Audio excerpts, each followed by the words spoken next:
ngayon, punta naman po tayo mga kababayan dito sa binitawang salita nitong si Sagip Parteles, Congressman Rodante Marcoleta mga kababayan, about po dito sa kanyang sa pag-i-endorse sa kanya mga kababayan ng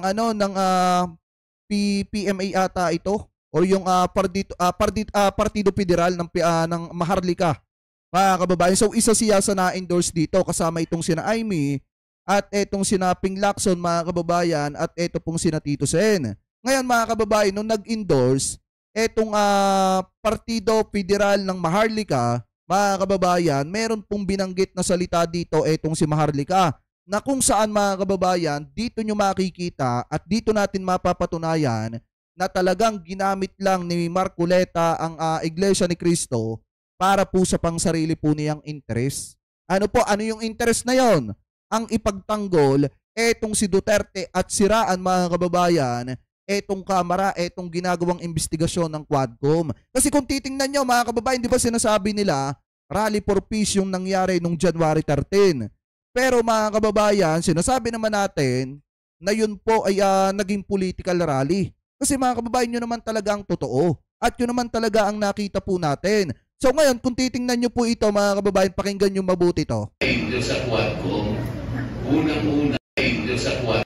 Kahit dito sa kanyang pangangampanya, kung ano yung sinabi niya dun sa Peace Rally, sa Rally for Peace, mga kababayan ng Iglesia ni Cristo, ito rin yung sinabi niya dito. Sa Quadcom, unang-una, hindi naman talaga inquiry in aid of legislation. Ba't di ba tayo magkaintindihan dito? Isa lang naman tao ang talagang inuusig niya. Nagpupunwari lang kayo na in aid of legislation. Ano po ang katibayan? Ay, shoutout kay Banat Boy ha. Nandito pala si Banat Boy. Ay bro, mega love shoutout ha. Paki-subscribe po natin yan si Banat Boy. Kasama po natin yan mga kababayan na sumusuporta at nagtatanggol sa ating gobyerno mga kababayan. So sana suportahan po natin yan mga kababayan si Banat Boy ha. Thank you brother sa panonood. Na hindi in aid of legislation. 15 ulit yata silang nag-meeting, nag-hearing. 15. Kung in aid of legislation, itadalawa lang po na batas. Ang nagawa nila, mali pa. Ayan mga kababayan na, kita nyo, pakinig nyo yung sinasabi ni Marcoleta dito.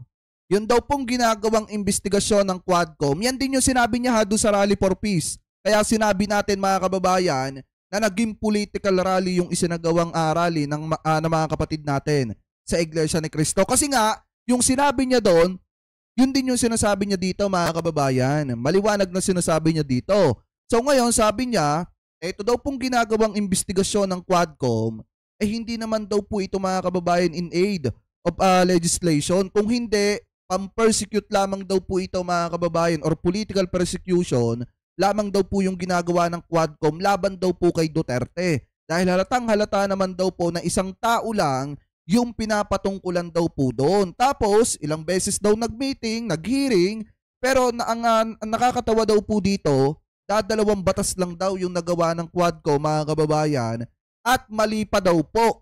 So ngayon, yan yung isang patunay na talagang yung mga sinabi niya mga kababayan, bukod sa paninira na, ay talagang related dun sa politika. Yan po yung sinabi niya, ganyan-ganyan yung sinabi niya dun sa Rally for Peace na isinagawa ng mga kapatid natin sa Iglesia ni Cristo. Ano po, pasintabi po sa INC. Dahil sabi ko nga po sa inyo, napakalaki ng respeto natin sa INC kasi nga mga kababayan ng Iglesia ni Cristo ay hindi nakikisali sa pampolitikang usapin. Kaya lang naman kasi naging politika yung usapin ng Rally for Peace kasi nga nagsalita itong si Marcoleta. At ito nga yung sinabi niya mga kababayan. So ngayon, ipagpatuloy pa natin. Isipin mo, yun lang definition po ng extrajudicial killing. Kahit high school po, magtatawanan. Diba? Kasi hindi naman po yun talaga ang kanilang layunin. Uusigin lang yung isang tao na kilala nating lahat. Yun lang. So sabi ko sa kanila, bakit po ninyo inuusig pati Vice President? So yung ama po, Quadcom. Ano po? Yung anak ng Presidente, Vice President, ang umuusig naman, yung Committee on Bad Government. Good government pala. Yan ang ano, yan mga kababayan ng isang patunay na dapat hindi suportahan itong si Rodante Marcoleta. Kasi mga kababayan, yan po ay defender nitong si Digong, tagapagtanggol ni dating Pangulong Duterte at saka ni Sara Duterte. Kung ngayon pa nga lang mga kababayan, dun sa mga nauna niyang pahayag, sinasabi niyang walang basis para sa kanya etong mga impeachment complaint laban kay Vice President Sara Duterte, paano pa siya uupong hukom? 'Di ba? Paano pa siya uupong hukom mga kababayan or magsisilbing hukom diyan po sa impeachment trial kapag ka naging senador siya? Paano niya uunahin yung interest ng mga kababayang Pilipino natin kung ngayon pa lang dinidepensahan na niya ang mag-amang Duterte? Eh 'di ba lagi naman natin tong sinasabi, kung walang kasalanan harapin nila. Kung merong kasalanan mga kababayan panagutan nila. Ganun lang kasimple. Eh paano magiging patas ang laban mga kababayan kung ang uupo at magsisilbing hukom katulad ni Rodante Marcoleta? Kaya nga dapat mga kababayan, hindi sinusuportahan yan kasi kawawa lang ang mamamayang Pilipino dyan. Ipagpatuloy pa natin. I'm sorry.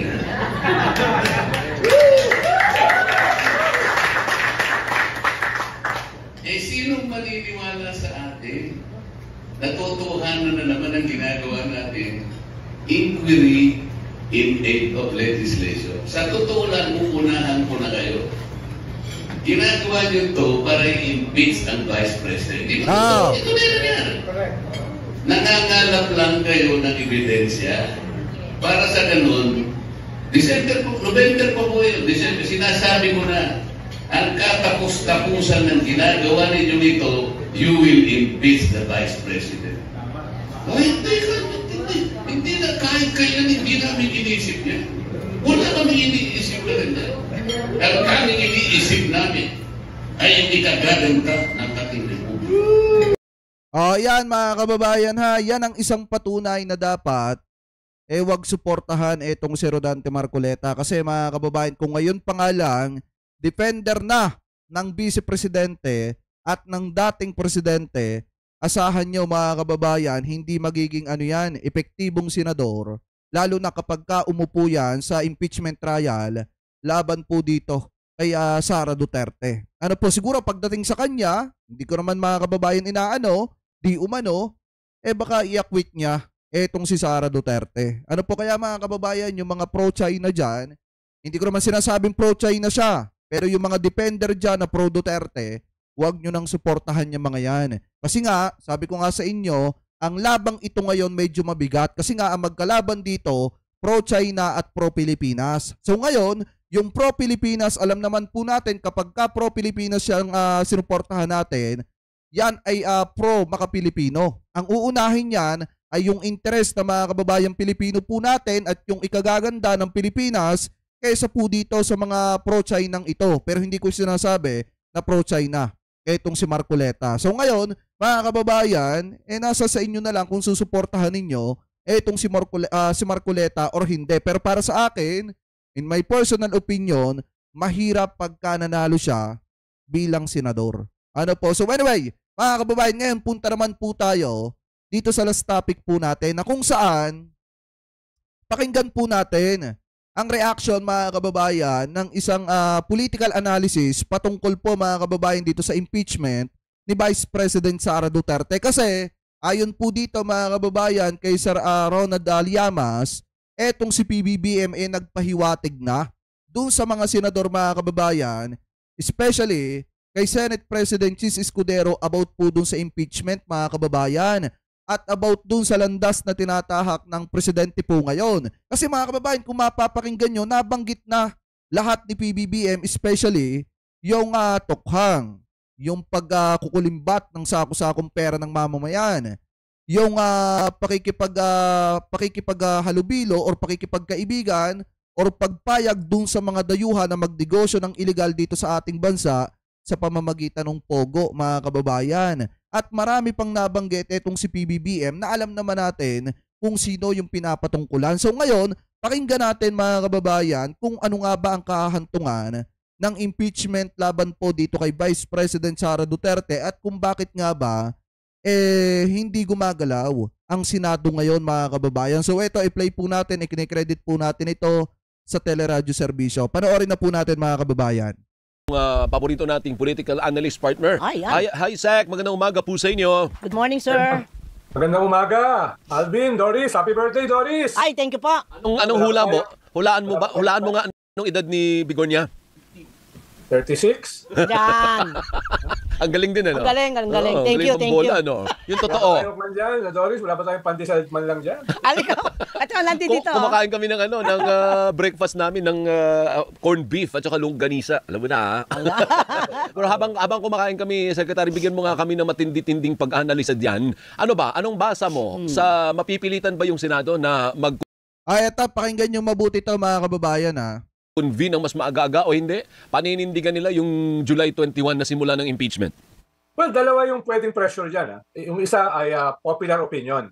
No? Pag makita nila na ang popular opinion ay galit na galit sa kanilang pag-delay dito sa pag-convene sa trial court, ay tingin ko yung iba ay magdadalawa, tatlong isip. No? Ikalawa, kung hihingi yung presidente ng special session. Yung sinasabi ni Senate President Chis Escudero na pwede lamang humingi ng special session yung presidente kung yun ay i-request ng Senado at kung yun ay in relation lamang sa legislation. Wala sa konstitusyon yun. Apat na basa ako ng provision na yun. Ang linaw-linaw, the president can call for a special session. Walang qualification. Walang qualification na ito ay para lamang sa legislation or ito ay para lamang or pag ito ay hilingi lamang ng Senate President. So walang ganong klase. Hindi ko alam kung saan hinugot ni Senate President Chis Escudero. Dahil ang linaw-linaw sa ating konstitusyon, yung utos shall forthwith proceed. Ibig sabihin, agad-agad, mga kababayan, or umpisahan agad. Ibig sabihin, yan po ay urgent, madalian, mga kababayan, at hindi na pwedeng ipagpaliban pa. Tama naman yung sinasabi dito, mga kababayan, ni Sir Ronald Aliama. So ngayon, ang problema lang kasi dito, baka mga kababayan, di umano, nakausap ng ibang senador, etong si Senate President Chis Escudero, na wag mo nang wag mo nang umpisahan. Kasi nga, alam naman natin na session break ngayon, mga kababayan, at yung ibang mga senador ay nagbabakasyon. At yung iba naman ay naghahanda sa kanilang pangangampanya. Ano po, so ngayon ipagpatuloy pa natin. Ibig sabihin, ngayon din, no? May mga iba dyan nagsasabi, iba-iba daw ang definition ng forthwith. Hindi ko naman alam kung saang diksyonaryo nila kinuha yun. Dahil lahat ng diksyonaryo, ang linaw-linaw ng definition ng forthwith. Hindi siya ibig sabihin na fourth month. Walang ganon. Walang fourth month. Tulad ng sinasabi sa SONA raw. Forthwith. Agad-agad. Hoy, Kuya Benro, di pa tayo senador. At wala tayong balak mag-senador. Immediate. Yun ang sabihin nun. Hindi naman tayo ganong katalinuhan, Alvin, Doris. Pero kahit naman hindi tayo ganong katalinuhan, alam naman natin ang ibig sabihin ng forthwith. Tama. Pero anong basa mo, Sek? Sa palagay mo, dahil sa tindi nga ng palitan, nakita mo yung patot sa dahan sa kampanya, ang basa mo ba ay sooner rather than later, the president is going to call for a special session? Well, alam mo naman yung presidente, no? Medyo iba yung kanyang karakter, no? Passive-aggressive, no? Hindi, tsaka mga kababayan, alam naman natin na si PBBM Machiavellian. Paki-correct na lang ako dun sa pagbanggit ko, ha? Ang Machiavellian kasi, mga kababayan, iba kasi yung ipinapakita sa iniisip. Kaya nga unang-una kung Machiavellian yung isang naglalaro ng chess, eto na lang, ilihis muna natin ng konti, mahirap basahin yung galaw niya. Sa madalit salita, mga kababayan, iba kasi yung ipinapakita ni PBBM doon sa totoong iniisip niya. Kaya nga yung galaw ng presidente, mga kababayan, mahirap basahin po yan. Hindi naman kasi si PBBM katulad ni Digong na ngal-ngal muna, mga kababayan, ng ngal-ngal bago gumalaw.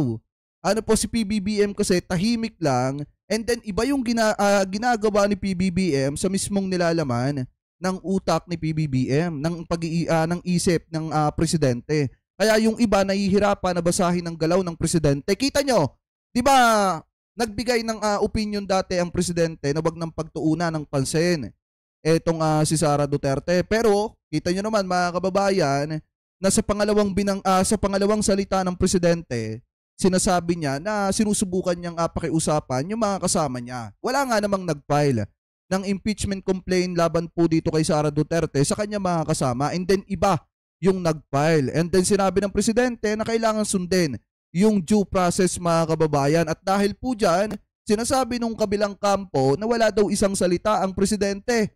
Gaya nga po ng sabi ko, ang presidente mga kababayan ay mahirap basahin ng galaw. Kasi nga may pagka-Machiavellian ang presidente. Ano po, at kaya hindi natin minsan mabasa yung galaw ng presidente at kung ano yung nasa isip niya. Ano po, so ngayon ipagpatuloy pa natin.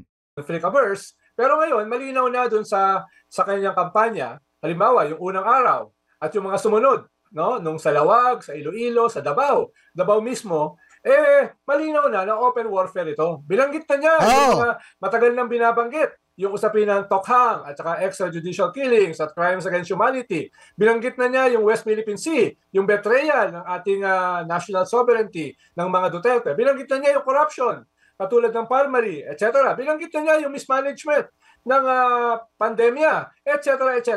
So, ngayon mo lang nakita yung presidente na Ay, Ate Mickey Moto, mega love shoutout po. Thank you po sa pakape. Sabi dito, huwag nang iboto ang PDP lalong-lalo na si Bato, Marcubeta, Ipe, Bongo, at iba pang DD-shit. Kaya nga po, dapat wag nang iboto yung mga yan kasi pro-China yung iba dyan. Hindi ko naman nilalahat. Ano po ngayon, ipagpatuloy pa natin. nagsasalita ng ganito, no? Mismo do sa bailiwick nila sa Davao. Anong ibig sabihin nito? Mensahe ito sa kanyang mga kaalyado sa Senado na are you with me or are you against me?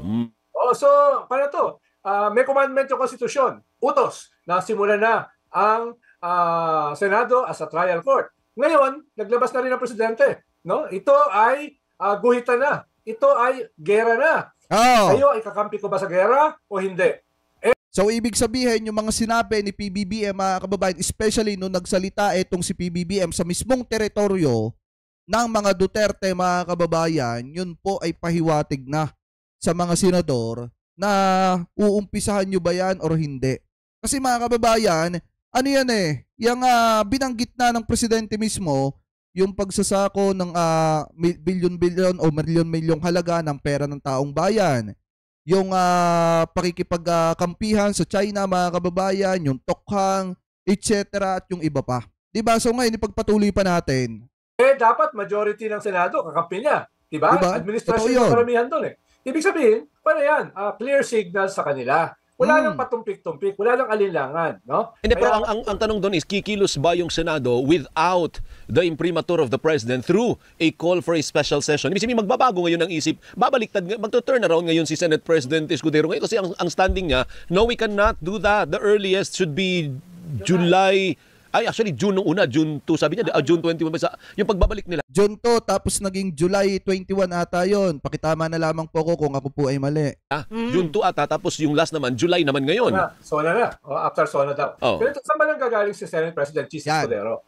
Sa Senado kasi, meron ka lang simple majority, tanggal ka na as Senate President. Tama. Ang tingin ko, karamihan ng mga senador, kinausap siya, huwag mo namang gambalain yung aming bakasyon. Naka-reserve na yung aming mga plane ticket at yung aming mga hotel at yung aming mga restaurant. Gusto naming magpahinga. No? Ang late ng sinabnit ng impeachment.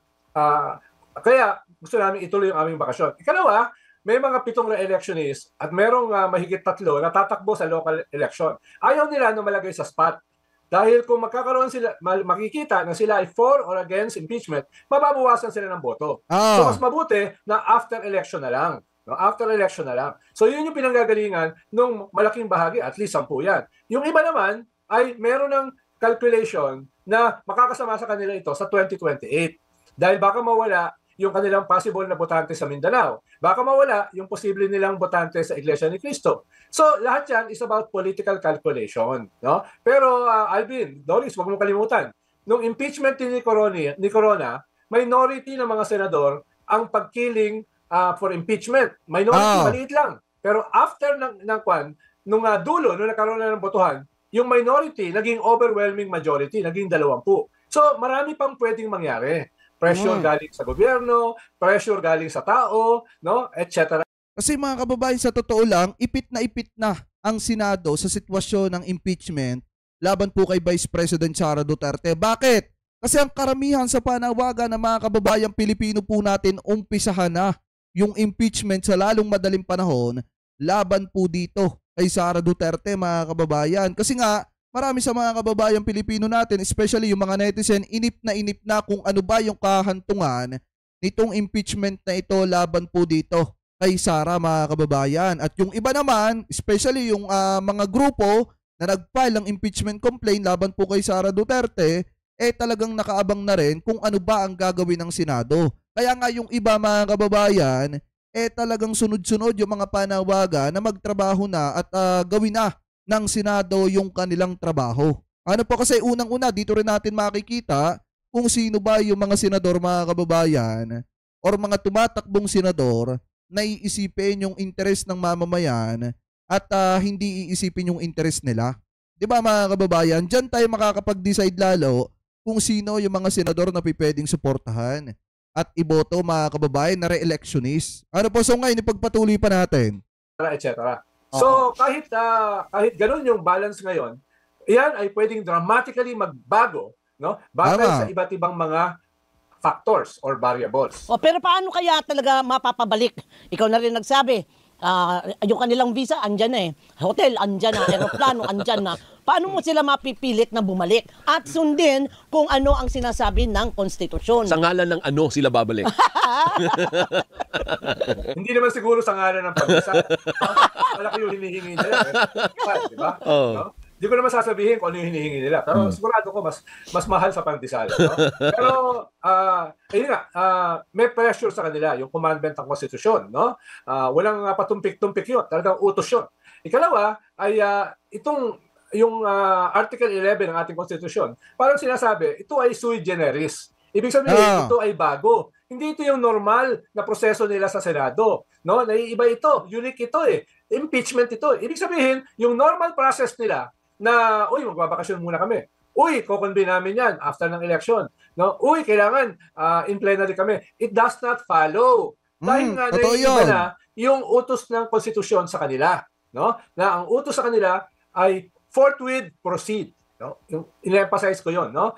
Ibig sabihin, agad-agad nilang trabahuin or agad-agad silang kumilos at buksan na, umpisahan na etong impeachment trial laban po kay Vice President Sara Duterte. Kasi mga kababayan, sa totoo lang, yan po kasi talaga yung sinasabi ng konstitusyon. Ewan ko lang, mga kababayan, kung ano ang laro dito ni Senate President Chis Escudero, kung bakit iniisip niya or sinasabi niya, mga kababayan, na after sona na ni PBBM, uumpisahan etong impeachment laban po kay Vice President Sara Duterte, etong trial, mga kababayan. Pero sabi ko nga po sa inyo, lagi ko naman din to sinasabi, na kahit ano pa mang kahantungan niyan, ang mahalaga, maumpisahan. Ano po, maumpisahan yung impeachment trial laban po kay Vice President Sara Duterte para naman makita ng taong bayan na may hustisya pa rin talaga at napapagbayad yung mga politiko na hindi marunong mag-ingat ng pera ng taong bayan. Ano po, at yung mga politiko na madali lang sa kanila ang magbanta at magpatumba ng tao, dapat napapapanagot po yung mga ganyang klase ng tao. Ano po ngayon, ipagpatuloy pa natin. At ikalawa, ito ay sui generis. Doris, pinapa-impress lang kita kaya gumagamit ako ng Latin. Aha. Ano kunyari, naunawaan ko yung sinasabi ko. Meron din akong alam, Duralex sed lex pyrex. Masarap yan, pag-break ka, no? Ako yan, no? Tsaka panghuli, ay Alvin at saka Doris, yung inuulit ko, popular pressure. Kung hindi nila yung kanilang political calculation na dati ay para i-delay ang impeachment, ang trial, kung may popular pressure, yung kanilang political calculation ay magbabago rin. No? Dahil survival nila ang nakasalang. At yung kanilang itsura sa kasaysayan ay nakasalang. Halimbawa, kung bubuksan yung bank account ni Vice President Sara, dahil sa impeachment, bubuksan ng AMLA, ililift yung bank secrecy laws. Tapos mapapatunayan, nandito ba si Tita Missy? Ay, tol, mega love shoutout sa'yo. Thank you sa panonood. Mega love shoutout sa'yo, tol. Suportahan natin na si Nyolo. Mga kababayan, kasamahan natin yan. Senator Trillanes, na may pumasok ng milyon-milyong pera galing sa mga drug lords, pogo lords, at wedding lords, at lahat ng klase ng lords. No? Anong itsura nila? Kung hindi nila... At saka mga kababayan, take note, mismong sinabi ni Sara Duterte na dati pa daw pong marami yon. Ibig sabihin, mga kababayan, dati pa daw may mga bank accounts na ganon. Ibig sabihin, tunay yung sinasabi ni former Senator Trillanes na may mga bank account talaga na nakapangalan sa mag-amang Duterte, mga kababayan, especially kay Vice President Sara Duterte na pinapasukan ng drug money or ng blood money, mga kababayan, or yung pera na galing doon sa mga drug lord. So ngayon, totoo nga pala yung sinasabi ni former Senator Trillanes at dapat maaksyonan po yan, mga kababayan, ng mga senador. Ano po, kasi unang-una, kasama na yan doon sa mga complaint, mga kababayan, laban kay Vice President Sara Duterte kung bakit siya dapat ma-impeach. Mga kababayan, naandudo na lahat yan. Nasa senador na lang kung uumpisahan nila or hindi, mga kababayan. Ano po, pero sabi ko nga sa inyo, ang karamihan na panawagan ng mga kababayan Pilipino po natin, dapat umpisahan na yan. Kasi nga, inip na ang taong bayan kung ano ang kahantungan niyang impeachment laban kay Sara. Itutuloy itong impeachment forthwith. No? Ibig sabihin ba yan ay pinoprotektahan nila ang isang kriminal? Nako! So may ganun ding pressure. Pag nabuksan yung bank accounts ni Sara at makita na meron ngang totoo na mga pinanggalingan ng pondo galing sa mga criminal elements. So pero may clamor ba? Anong basa mo? Sa ground? Yun nga May clamor ba to actually proceed now, forthwith? O hayaan mo na ang tao busy sa mga buhay nila? Well, ang batayan ko lang dyan, yung dalawang impeachment natin, Alvin. Yung kay ERAP at saka kay Corona. Alam niyo, pag may impeachment, lahat ng Pilipino, abogado. No? Lahat nanonood. No? Tama! Yung Quadcom, ilan na nanonood nun? 9-10 million. Unprecedented yun. Walang nanonood ng ganun. Dito sa impeachment, ang daming nanonood nung nakaraang dalawang impeachment. Pati mga nagiinuman sa kanto, sa sari-sari store, pati yun, abogado. No? Kwanto drama ito Para itong Netflix miniseries. Marami kang kakompetensya, Ronald. Pag ganyan, lahat analyst. Hindi lang si Ronald Llamas lahat. Totoo yan. No? So, ang sinasabi ko lang, Alvin, Doris, ang perception, ang outrage, yan ay nakikreate. Nakikreate yan Paano, sa ating panahon ng social media, kasi sa totoo lang, mga kababayan, pagka nagsimula na itong impeachment laban kay Vice President Sara Duterte, lahat tayo, mga kababayan, abogado na. Lahat tayo analysis na, mga kababayan. Lahat tayo magsisilbing hukom. Ano po kasi tayo yung yung panawagan ng mamamayang Pilipino ang mas pinakikinggan, mga kababayan, kaysa yung panawagan ng mga politiko na may pangsariling interes. Kaya nga marami sa mga kababayang Pilipino po natin ngayon ang nakatutok dito at hinihintay kung ano ba yung magiging ending nitong impeachment laban po kay Sara Duterte. Ano po, ipagpatuloy pa natin? Pwedeng overnight, magbago yan Pwedeng overnight, magalit ang mga tao Iba na yung mundo natin ngayon Iba na yung mundo natin ngayon, no? Kami nga ni Doris, pwede na kami tumakbo ng presidente. Bigla kami may ginawa na nakapukaw sa imahinasyon ng mamamayan. Overnight. Okay, kayang ganon. Sige. Thank you, Sec. Maraming salamat as always. Thank you. Ayan, mga kababayan, maliwanag naman. Ayun daw mga sinasabi nitong si PBBM sa mga nagdaan na proclamation rally ay isang pahiwatig na doon sa mga kaalyado niya sa Senado, mga kababayan, na dapat simulan nyo na yan. Kasi ang tanong kasi dyan, mga kababayan, yung ba mga senador na yon ay sasamahan ang presidente sa laban na ito ngayon, mga kababayan? Or iisipin nila yung pangsarili nilang interes at yung pagiging takot nila, mga kababayan? Hindi ko naman nilalahat sa mga Duterte. Yan kasi, mga kababayan, yung pinag-uusapan dyan. Kasi nga, etong isyong ito ngayon, magiging mas matindi pa po ito, lalo na pagka papalapit na ng papalapit yung impeachment trial laban po kay Vice President Sara Duterte. Kaya sa mga kababayang Pilipino po natin, sana mas umingay pa yung panawagan na dapat umpisahan na po ito sa lalo't madaling panahon at dapat, mga kababayang, sundin yung sinasabi sa konstitusyon.